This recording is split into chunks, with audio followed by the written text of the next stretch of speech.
O.G. Rose, and today we're going to be talking about disabling phenomenology, shadows of former selves, and deviant skills, sections 5.4e and 5.4f of Book 1 of the address. And this is in honor of a 2023 Parallax course on Ivan Illich that Michelle and I will be doing starting November 4th.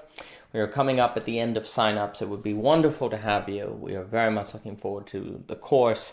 And it's very clear to me, the more I have this pleasure of just going through the whole canon of Ivan Illich, how much of a genius he was. And he really had insights that I don't know if they've been fully appreciated. The implications of his thought are staggering. And they're so staggering that it seems strange that they're not common in the discourse. And I think Mr. Illich is due to be discussed more widely.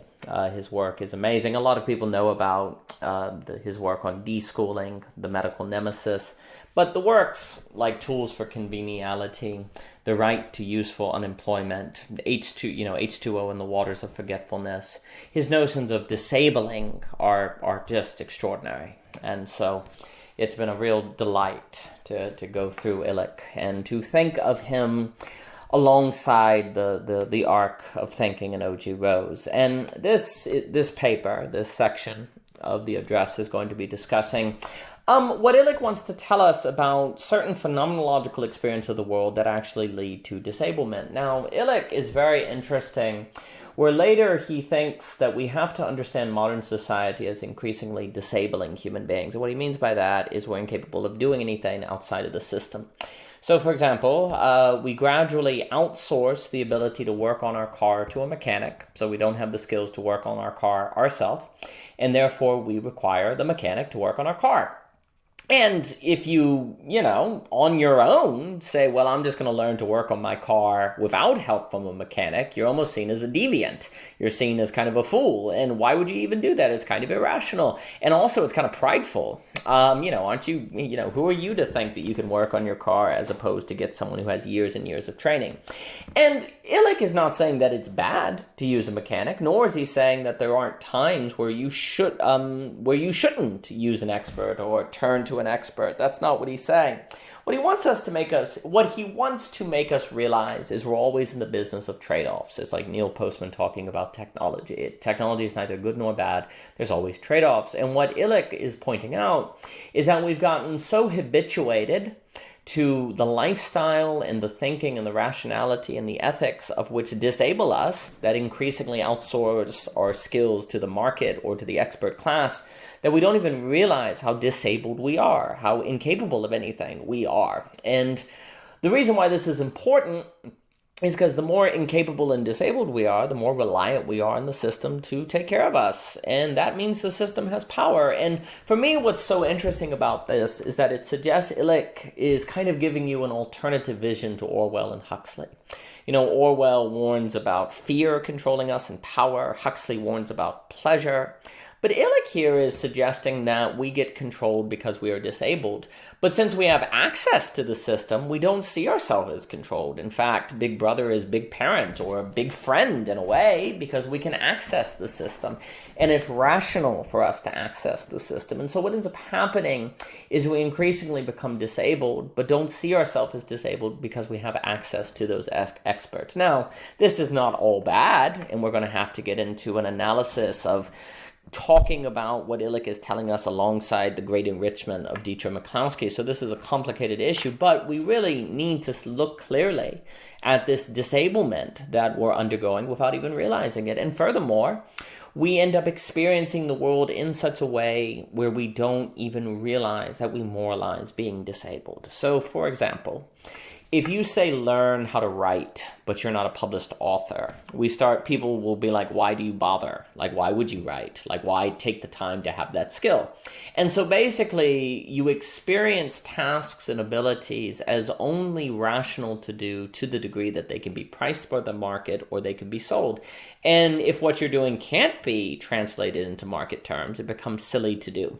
And so the experience of everything as either getting you paid or not contributes to us not doing things unless, well, they can be plugged into a market. Now, this also means that the market's going to creep into everything, and that makes me think of Dr. Sandel's book on what money can't buy, and how under that sort of ethos, there's no possibility of a market or private divide, and that's very problematic. But it just also means that people aren't going to be any good at, say, telling stories unless they're a professional storyteller. They're not going to be any good at telling jokes unless they're a professional comedian. They're not going to be any good at cutting down trees unless they're a professional someone professional at cutting down trees. And so this all contributes to a disabled people. And sure, we might be good at cutting down trees if that's our job, but we won't be good at telling stories or, giving tips on investment or something. We all become very limited to our occupation, and that risks removing our full humanity. We stop being full human beings. The other, on that presentation he gave on water, H2O, it's also interesting. He says water can no more be observed. It can only be imagined by reflecting on an occasional drop or a humble puddle. And so what's interesting is we experience everything now as, we experience water as H2O. We don't experience as water. Everything has been, this would be reductionism. We see things as their parts, not as their wholes.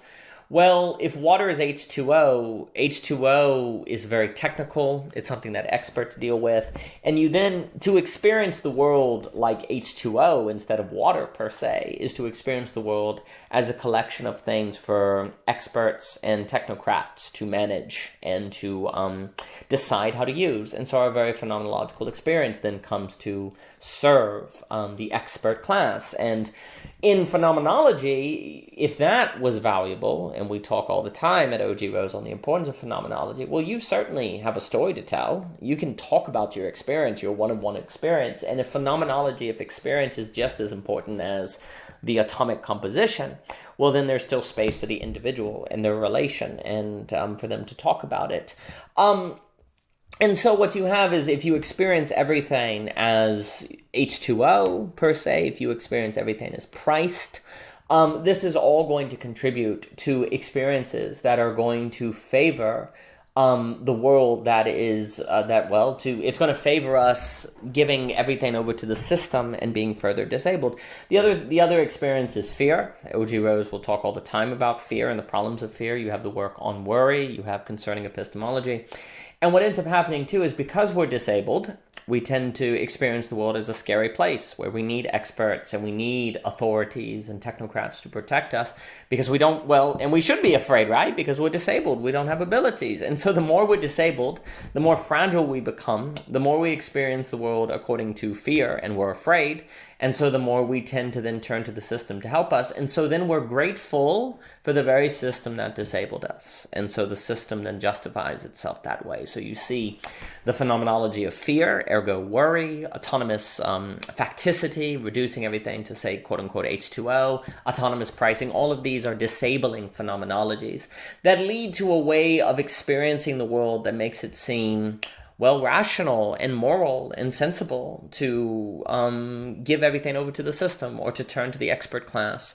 And under that ethos, it becomes irrational to work to move beyond disablement, to become capable and to be fuller human beings. We cease to do the work to become fuller human beings because that can't get us a job. That can't get us paid. Now, Illich is not saying we don't need society. That is not what he's saying at all. In fact, the funny thing is that the argument he is making is that when we have a system that disables us, we actually become worse at society. Like, we're not able to, say, speak well unless it's our job to be a therapist. We're not able to be entertaining unless our job to be an entertaining. And so friendship becomes much more difficult. Social capital becomes much more difficult. The irony is that, if we do all these things in order to become financially well off, maybe to support a society or a family, because that economic wealth comes through a process of disablement, society becomes at risk. And so that's really a problem. And what's also very interesting that would require another presentation to talk about is Illich wants to say, he talks about how ancient man did not see the world as a place of scarcity that had to be distributed, and human beings did not see themselves as needy, whereas modern man sees themselves as surrounded by scarcity and everything is scarce and they're very, very needy. And it's very interesting because this would be another kind of disabling phenomenology. So for example, today we talk about water. I'll just talk about water because that's the example we've made. Water is a limited resource. It is scarce. We're running out of water. Ancient, older generations saw water as something they had to get, but they didn't see it as scarce so much. It was a problem not to have water, but to think of water as scarce. That's not quite how they thought about things. And today, though, we think about water as scarce. We think about everything as scarce. And if everything is scarce, that means it's all ultimately going to, it's all going to run out, or could all run out. And so it's a zero-sum game, not a non-zero-sum game. And so we need experts to manage it, to use law to protect it, to protect us. Again, the phenomenology of scarcity greatly contributes to the empowerment of the city, and it's interesting, the system. And so it's interesting too because water goes through evaporation, condensation, precipitation, these things it goes through cycles, it can be recycled. Trees can be cut down, but they can be planted again. And certainly clean water can run out. I'm not saying that there's no truth at all to these environmental problems, but it's just very interesting how much scarcity as a principle is the main way we experience resources. It's like we take the where fossil fuels are going to eventually run out or something, and we apply that to all resources, and that might be a mistake. And again, that doesn't mean we want to be careless or we don't want to act like there aren't real issues. Say with water, there are arguments to be made that countries are going to run out of water, that water is going to be a big problem in the future. That this isn't to say that all of that isn't true, but to just note how now we phenomenologically have shifted as moderns to really experience everything as scarce. And that also probably has something to do with the power of the market, because scarcity helps us price, it creates value. And perhaps we need to or want to see everything as scarce, and that becomes the story of scarcity, a certain narrative that helps stimulate market activity or stimulate pricing or help us price things or create businesses around them. So that might be another reason why we kind of primarily experience things as scarce versus problems we need to solve. And that would all have to be elaborated on, and hopefully the book does. But it's also interesting, moving on, Illich has this incredible concept of shadow work, where the economy is dependent on work that isn't paid for it. So, for example, in order to get to your job that's going to pay you, you have to do the quote-unquote shadow work of going through traffic, of sitting in traffic, in order to get there. And Illich is going to give a lot of examples, like for Facebook to be a business, we have to create data and content for Facebook to use, and that's quote-unquote shadow work, and that's work that's in the shadows of wage labor. And what's very interesting is the only work you can kind of do outside of wage labor or the market is work that makes the market possible, not work that, say, would make you capable. And I kind of think, reading Illich, it's almost like what we need now is a capability movement, hashtag capable or something, where we're learning skills, not because they can get us a job, but because it's good to know how to tie a note. It's good to know how to tie a knot in different ways. It's good to know how to do a card trick. It's good to know how to tell a story. And imagine if every human being, every Monday, made it their goal to learn one new skill. How much more capable would the world be? What you see is what you see here is a kind of centralization of skill in the system and ability. And arguably, Illich is saying we need a decentralization of skill. And there's a lot of talk today about the importance of decentralization in money and governance and so on and so forth. And it's just very interesting to think about the need for decentralization in terms of skill.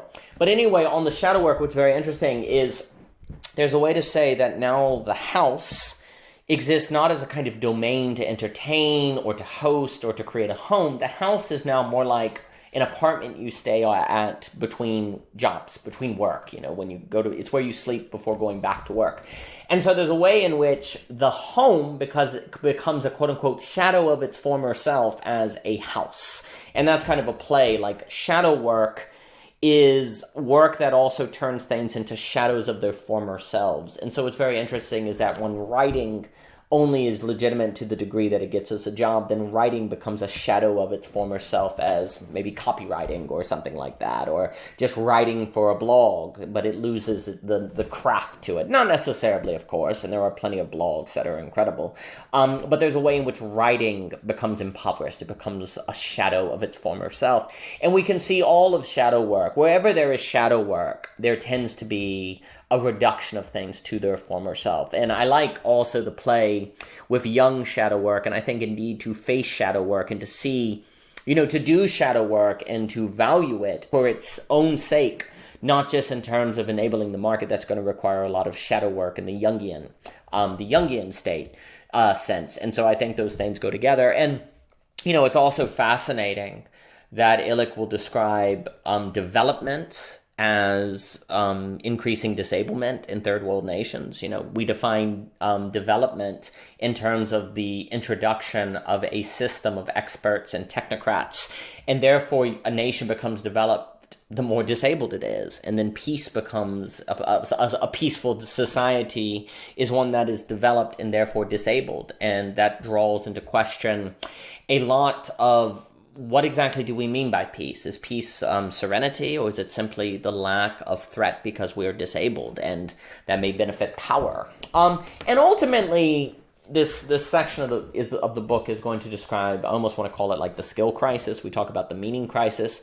I think there's a kind of skill crisis where people don't have skills. And I should also note, a lot of times the reason meaning causes people suffering is not because they don't have meaning, but because they can't access what is meaningful to them. I was talking to Ali about this.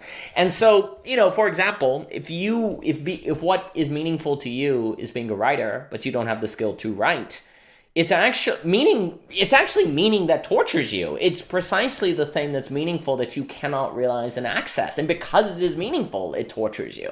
And I think also skills, if I have like a metaphysical doctrine of, from Hegel of absolute idealism, I'd probably have to give my neighbor like a college lecture for them to understand that. And so for my meaning to be meaningful to other people would require a lot of explanation. And one of the things is we want our meaning feels very empty if it's not recognized. And so trying to find meaning in a new metaphysics is probably going to end up isolationist and atomistic. But when you can do a really cool magic trick, your neighbor sees that even if they don't know how it works. They experience the magic trick. If you're really good at telling stories or cutting down trees or doing skillful things, it is much more likely that the skills are likely to be creations of meaning that are recognized as meaningful, and therefore you get a meaning that is going to align with belonging, because as belonging, again, part 1 talks about, is belonging and meaning are not the same thing, and we need both meaning and belonging, but to get belonging, that's going to require social recognition and social embeddedness, which the funny thing is, meaning can actually threaten. What you find meaningful may isolate you from the community. It depends, and that's why we have to be careful to conflate meaning and belonging. Not that I'm saying anyone, who talks about the meaning crisis makes that conflation. And again, the meaning is very, very important. It's just that they're not necessarily the same thing. And what's interesting is skills. And I know Dr. Viveki will talk about ecologies of practices, and by practices, he'll talk about serious play, so he knows about the importance of skills. And it's just interesting to think about an ecology of skills, which one is abling, it's enabling versus disabling, which then if people feel able, they might feel empowered, and if they feel empowered, they feel capable, and they'll feel like they'll be able to do something, and then they could realize their meaning, versus be tortured by a meaning they cannot access. And so the end of the work is going to be talking about a skill crisis, and of course this is very difficult. This crisis is difficult to address those if skills are quote-unquote deviant outside of wage labor, so we have to overcome that ethos. And I think this is all a picture that Ivan Illich helps us see. That's why we'll be discussing Ivan Illich at Parallax starting November 4th. We would love to have you as we come up at the last few days for sign up. And it's so wonderful to have this chance to talk about Ivan Illich, because he certainly was a special individual. And for more about the class, please visit Parallax. We also have a number of talks from at Parallax under the Tools of Conveniality playlist, which can be found on YouTube, and some of the work of the great Benito Roy on Ivan Illich as well can be found there. And please visit today, and thank you so much for your time.